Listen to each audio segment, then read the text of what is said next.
بسم اللہ الرحمن الرحیم۔ لیکن یہ عجیب حسن اتفاق ہے کہ رمضان شریف کے مہینے کے اندر ہماری مساجد بھی آباد ہوتی ہیں، ہمارے گھروں کے اندر بھی قرآن حکیم کی تلاوت کا ایک ذوق اور شوق پایا جاتا ہے، لیکن جو ہی رمضان المبارک کا چاند نظر آتا ہے تو یہ مسلمانوں کا جذبہ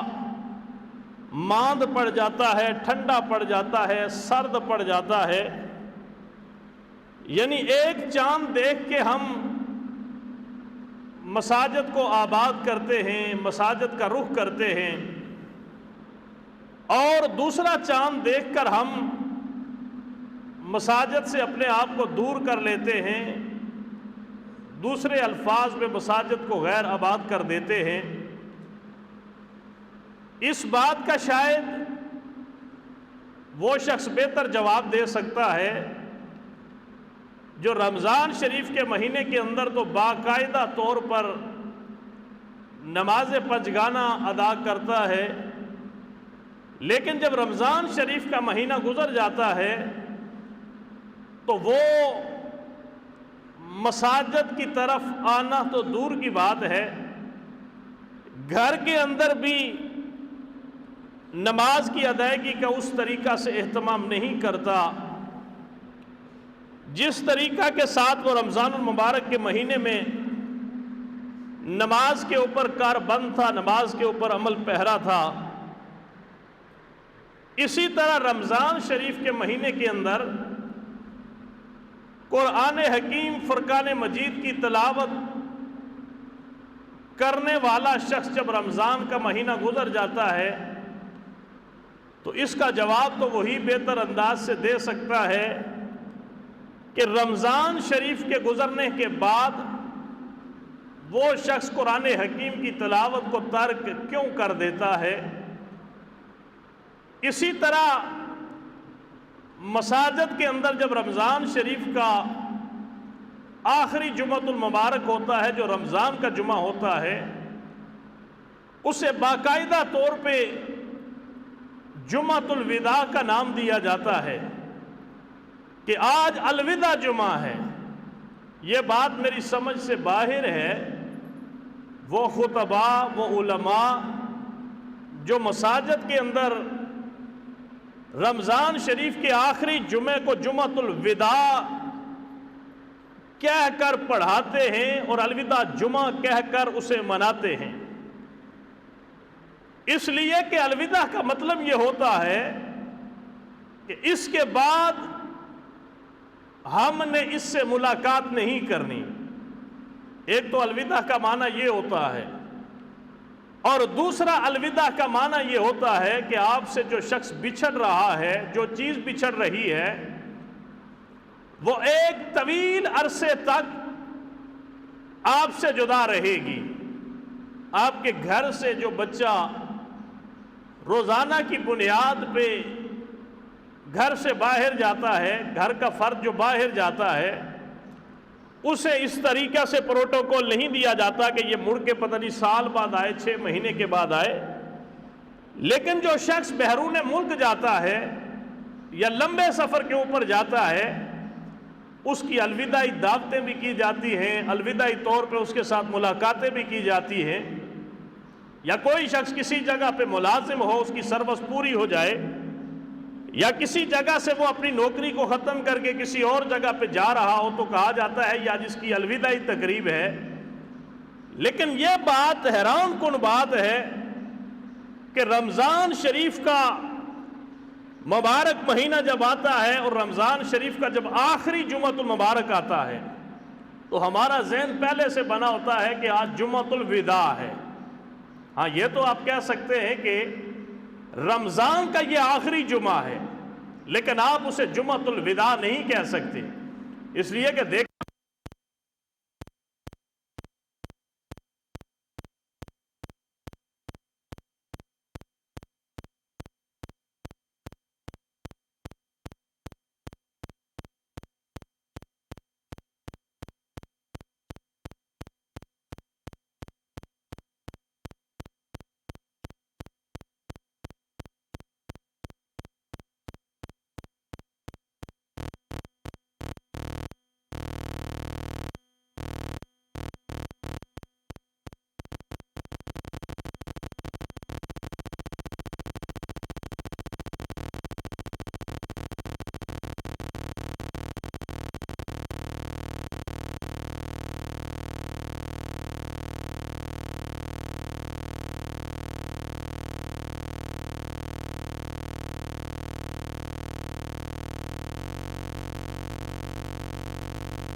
آپ نے فرمایا یا ابن عمر کن فی الدنیا کأنک غریب او عابر سبیل. آپ فرماتے ہیں کہ آقا کریم صلی اللہ علیہ وسلم نے میرے کندھے کو پکڑ کے مجھے یہ وصیت فرمائی کہ اے ابن عمر کن فی الدنیا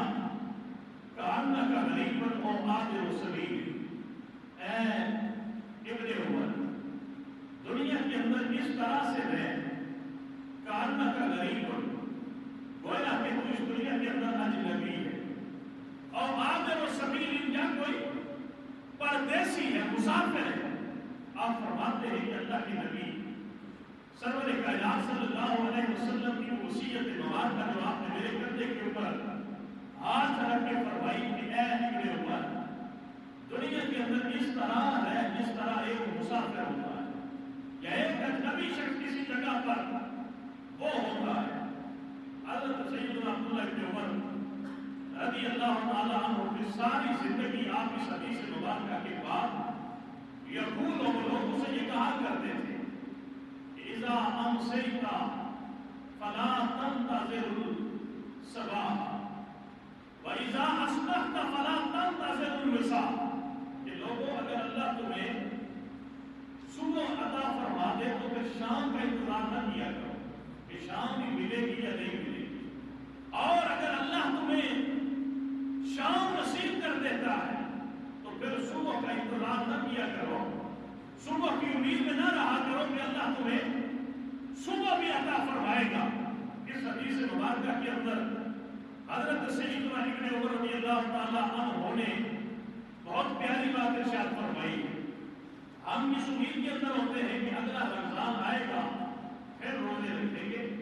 اگلا رمضان آئے گا پھر سے ہم جمعے کی نماز باقاعدہ سے پڑھیں گے, اگلا رمضان شریف آئے گا پھر ہم ختم قرآن کا باقاعدہ سے اہتمام کریں گے. حضرت سیدنا ابن عمر رضی اللہ تعالیٰ عنہ ہو گئی ارشاد مبارکہ جس کے اندر آپ نے یہ ارشاد فرمایا کہ لوگوں اگر صبح مل جائے تو اسے غنیمت جانو, اگر شام مل جائے تو اسے غنیمت جانو. پھر صبح والا شام کے انتظار میں نہ رہے اور پھر شام والا صبح کے انتظار میں نہ رہے کہ اسے صبح ملے گی یا نہیں ملے گی. ہم تو ایک سال کی امید لگا کے بیٹھے رہتے, ہم تو ایک سال کی آرزویں اور تمنائیں لے کے بیٹھے رہتے. اب یہاں پر رمضان شریف کا بابرکت مہینہ گزرا ہے, اس میں کوئی شک نہیں کہ ہر آدمی نے رمضان شریف کے مہینے کے اندر بہت عبادت کی ہے, کوئی شک نہیں اس میں. اس نے باقاعدگی سے رمضان شریف کے جمعے ادا کیے, اس نے باقاعدگی کے ساتھ رمضان شریف کے اندر نمازوں کو باجماعت ادا کیا ہے, اس نے باقاعدگی کے ساتھ رمضان شریف کے مہینے کے اندر عبادت اور ریاضت کا اہتمام کیا ہے. لیکن مجھے یہ بتائیے کہ یہ جو رمضان کے بعد کی ہم نے ایک ہفتہ کی زندگی گزاری ہے, یا اس زندگی کے اندر ہمارے اوپر کوئی نماز فرض نہیں تھی, یا اس زندگی کے اندر ہمارے اوپر یہ جمعہ فرض نہیں رہا, کیا اس زندگی کے اندر جو ہم گزار رہے ہیں یا اللہ کا حکم تبدیل ہو چکا ہے کہ اب رمضان شریف کا مہینہ ختم ہو گیا. رمضان شریف کے روزوں کی مقبولیت کی پہلی نشانی یہ ہے کہ اللہ جس کو رمضان کے مہینے کے اندر اپنی قبولیت عطا کر دیتا ہے پھر رب کائنات اس آدمی سے عبادت کا ذوق چھینتا نہیں ہے, بلکہ وہ پورا سال پہ وہ انسان سے عبادت کرنا لگا ہے. یہ جو رمضانی نمازی ہوتے ہیں, یہ جو رمضانی قاری ہوتے ہیں, یہ جو رمضانی جمعے والے لوگ ہوتے ہیں, میرے بھائی کہ تم اللہ کی ذات کو دھوکہ دے رہے ہو یا اپنی ذات کو دھوکہ دے رہے ہو؟ کیا وہ عبادات اور ریاضات کر کے تم اس بات کے اندر یا بالکل اطمینان اور یقین کی کیفیت تک چلے گئے ہو کہ ہماری یہ باتیں ہماری بخشش کے لیے کافی ہوں گی؟ نہیں, اللہ کی بارگاہ کے اندر تو ایک ایک دن کا حساب و کتاب دینا پڑے گا. اور سب سے بڑی بات یہ ہے کہ انسان کا خاتمہ جس چیز کے اوپر ہوتا ہے وہی اصل میں انسان کی اگلی زندگی کا کامیابی اور ناکامی کا دار و مدار ہوتا ہے. انسان کی زندگی کا خاتمہ جس حالت میں ہوتا ہے, اگر کوئی شخص حالت نماز کے اندر اس کا خاتمہ ہوتا ہے کہ وہ 5 وقت کا نمازی ہے, سمجھے کہ میرا خاتمہ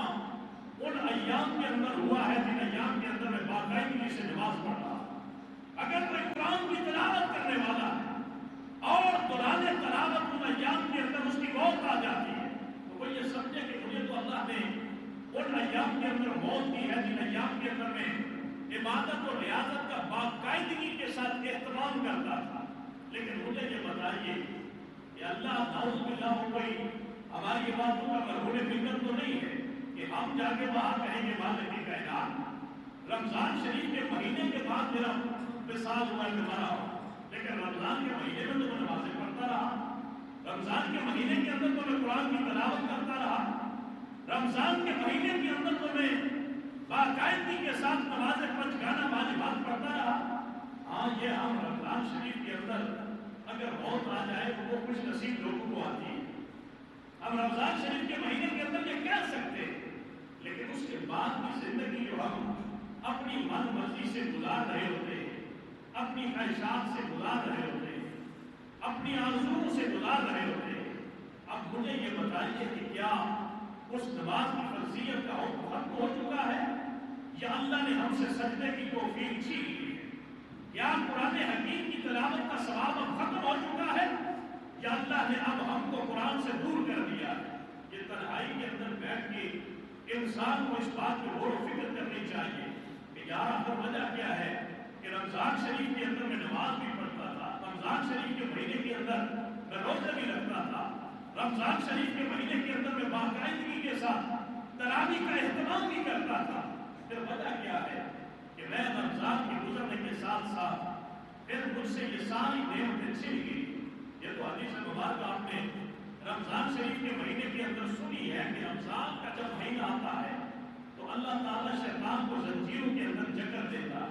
گویا جب تک شیطان زنجیروں میں جکڑا رہا اس وقت تک ہم شیطان سے دور رہے، لیکن جس دن شیطان کو رہائی ملی، جس دن شیطان دوبارہ اپنی تمام تر طاقت کے ساتھ دوبارہ انسانوں کے اندر اللہ کا اذن لے کے دوبارہ شامل ہوتا ہے، پھر ہم شیطان کے پیروکار بن جاتے ہیں، پھر ہم شیطان کے راستوں کے اوپر چلنا شروع ہو جاتے ہیں، پھر شیطان کی من مرضی کے مطابق اپنی زندگی گزارنا شروع کر دیتے ہیں۔ یہاں یہ تو قرآن حکیم فرقان مجید کی میں نے آیت مبارکہ تلاوت کی ہے شروع کے اندر، میں اگر اس آیت مبارکہ کا صرف آپ کو ترجمہ بتا دوں بجائے اس کے کہ میں اس کے اوپر آدھا گھنٹہ گفتگو کروں، 40 منٹ گفتگو کروں، صرف اس کا ترجمہ میں آپ کو بتا دوں تو آپ یقین جانیں کہ اگر خود اپنے گھر کے اندر بیٹھ کے سوچیں کہ یا اللہ کا قرآن یہ بیان فرما رہا ہے، کیا میں کہیں یہ آیت مبارکہ میرے اوپر تو نہیں لاگو ہو رہی؟ اللہ قرآن سے کیا فرماتا ہے کہ وَلَا تَكُونُوا كَالَّذِينَ نَقَضَتْ غَزْلَهَا مِن بَعْدِ قُوَّةٍ أَنْكَاثًا۔ علیدہ بن سعد بنت مکہ المکرمہ کے اندر ایک عورت تھی، اس کا کاروبار تھا جس طرح آج کپڑے کی فیکٹری ہو، کپڑے کا کارخانہ ہو، وہ کپڑے کا سوت کاٹنے کا اہتمام ہو اس کا کارخانہ تھا، اور وہ روئی کے ساتھ ریشم کے ساتھ جو ہے وہ دھاگے بنانے کی اس کی چھوٹی سی ایک فیکٹری بنا کے اسے رکھی تھی، اور وہ علیدہ بن سعد بنت مکہ المکرمہ کے اندر اس نے یہ چھوٹی سی ایک اپنی فیکٹری لگائی ہوئی تھی، کارخانہ لگایا ہوا تھا جس کے اندر کئی خواتین لوڈیاں اور نوکرانیاں وہ کام کرتی تھی۔ اس کا ایک بڑا نام تھا، سوت کاٹنے کے حوالے سے آج جو کپڑا تیار ملتا ہے جدید قسم کا نظام آ گیا ہے، لیکن سوت کاٹنے کا اس کا ایک نظام تھا، اور سوت کاٹنے کے حوالے سے اس کی ایک چھوٹی سی فیکٹری اور کارخانہ تھا۔ اس حوالے سے حضرت امام مالک رضی اللہ تعالیٰ عنہ کی بارگاہ میں ایک عورت آئی اور پردے کے اندر تھی، اس نے کہا امام پاک میں آپ سے ایک سوال پوچھنے آئی ہوں۔ تو آپ نے پوچھا بی بی پوچھ کیا سوال پوچھنا ہے؟ کہا میں یہ سوال پوچھنا چاہتی ہوں کہ میں سوت کاٹتی ہوں، رات کے وقت مکان کی چھت پر بیٹھ، وہاں سے شاہی قافلے گزرتے ہیں، تاجروں کے قافلے گزرتے ہیں رات کے وقت میرے گھر کے پاس سے، تو رات کے وقت میں مکان کی چھت پہ بیٹھ کے سوت کاٹتی ہوں، مجھے یہ بتائیے کہ اس قافلے کی روشنی کے اندر جو میں بیٹھ کے سود کاٹتی ہوں، کیا اس کا رزق میرے اوپر حلال ہے یا حرام؟ ہم پوچھتے ہیں نہیں، ہم تو کھا صاحب کسی طرح یہ جائز کرو، میں نے بھائی کا ہاتھ کھا لیا، میں نے بہن کا ہاتھ کھا لیا. سود کے حوالے سے بڑی بڑی مطلب بنی ہوئی ہیں بینکوں نے بھی رکھے ہوئے مفتی کرائے کے اوپر، وہ مفتی ان کے بینکوں کے سود کو بھی جائز کراتے ہیں. بس مولوی صاحب مفتی صاحب مہربانی کریں اور یہ ہمارے لیے بس اس کو جائز ہونے کا کوئی راستہ نکالے. جب اللہ دولت کا امام دیتا ہے تو وہ مائی حضرت امام احمد بن حنبل سے جب یہ سوال کرتی ہے کہ رات کے وقت شاہی قافلے گزرتے ان کی روشنی کے اندر میں بیٹھ کے وضو کرتی ہوں، مجھے یہ بتائیے کہ اس سود قافلے سے جو میں دولت کماتی ہوں کیا اس کا استعمال کرنا میرے لیے جائز ہے یا ناجائز ہے؟ امام احمد بن حنبل نے جواب نہیں دیا. آپ نے فرمایا بھائی سوال کا جواب بعد میں دوں گا، پہلے یہ بتا دوں بشر حافی کی ہمسیرہ تو ہے. اس نے کہا حضور آپ کو کیسے پتا چلا؟ کہا جن گھروں کے اندر اللہ اپنا نور جاری کرتا ہے ان گھروں کی پہچان ہی الگ ہوتی ہے. مجھے تیرے سوال سے پتا چلا کہ کسی عام انسان کی بہن اور بیٹی نہیں ہے، تو اللہ کے کسی نیک اور برگزیدہ بندے کے گھر میں رہتی ہے. اور اس دور کے اندر اگر کسی کو یہ مقام ہے تو بشر حافی کو اللہ نے یہ مقام دیا. بات خود کرنے کی کہا. اب وہ جو علیمہ بنت سعد بن تیم تھی، اس کا چھوٹا سا کارخانہ تھا. کچھ عرصے کے بعد اسے وہم کی بیماری ہوگی. بہت سارے لوگ غیب کے مطلب مبتلا ہوتے ہیں. بس اس کو کیا بتا دیں آپ کے اوپر جادو ہو گیا، پھر انشاءاللہ یہاں سے شروع کرتے، نہ وہ سکھ چھوڑتے، نہ عیسائی چھوڑتے، نہ یہودی چھوڑتے. یقین جانے کہ پھر وہ بس اللہ معاف کرے. پھر ان کو اگر یہ کہا جائے نا کہ قرآن پاک نعوذ باللہ ثم نعوذ باللہ ثم نعوذ باللہ، تیرے اوپر جادو ہو گیا، وہ قرآن پاک نیچے بچھا کے اس کے اوپر جو ہے وہ چڑھ جا، پھر تیرا جادو ختم ہوگا. یہ بدبخت وہ بھی کرنے کے لیے تیار ہو جائے. بہن سب سے بڑی بیماری جب بندہ اللہ سے دور ہو جاتا ہے، اللہ کے دین سے دور ہو جاتا ہے، تو پھر اس کا دماغ بہنوں کی آواز کا بن جاتا ہے، جس کا علاج پھر کوئی فرد نہیں کر سکتا، جس کا علاج پھر کوئی انسان نہیں کر سکتا. عریضہ بن سعد بن تیم بہت بڑی ہے کارخانے کی مالک تھی، لیکن اسے بہن پر مرض لاحق ہو گیا. 12 مہینے تک وہ لڑکیوں کو لگاتی، لوڑیوں کو لگاتی، نوکراریوں کو لگاتی کہ سود کا دو.